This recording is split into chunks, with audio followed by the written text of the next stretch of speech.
Officials say coalition and Iraqi airstrikes and a massive Iraqi ground assault Wednesday night marked the start of what is being called the last page, or the beginning of the end of Iraq's battle for cities and towns captured by the Islamic State last year.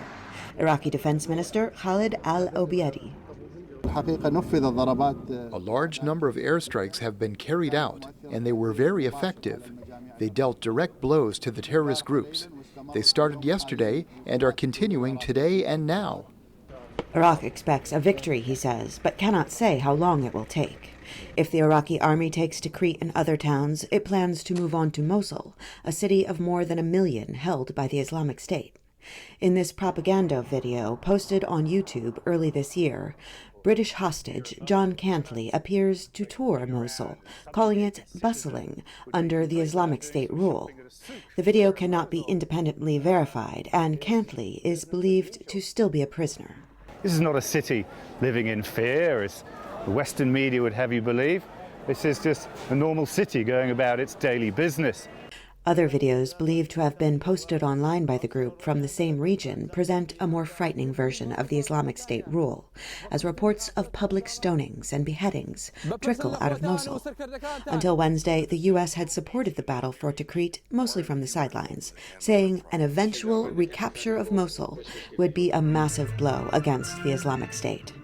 But Western involvement could make things worse, says political analyst Hisham Kassim. It may be seen as support for Iraqi government forces, he says, which are largely manned by Shiite militiamen at the moment, over the Islamic State, which is Sunni. They're complicating the situation in the sense that the balance of power always has to have these calculations. The balance of power is not only between religious groups locally, he adds, but between two regional power players, Shia Iran and Sunni Saudi Arabia. Former Egyptian Deputy Foreign Minister Abdullah El-Ashal says many Sunnis fear Iranian power inside Iraq. This is why there is no coherence among the elements of the Iraqi army. Mainly they are Shiites, and the Sunnis are with ISIS. So they half-hearted.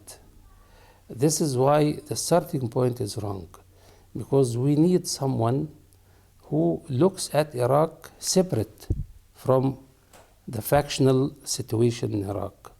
The Iraqi army is working to quell these fears by integrating Sunni and Shia forces as they continue to fight to repel the Islamic State. Heather Murdock, VOA News, Cairo.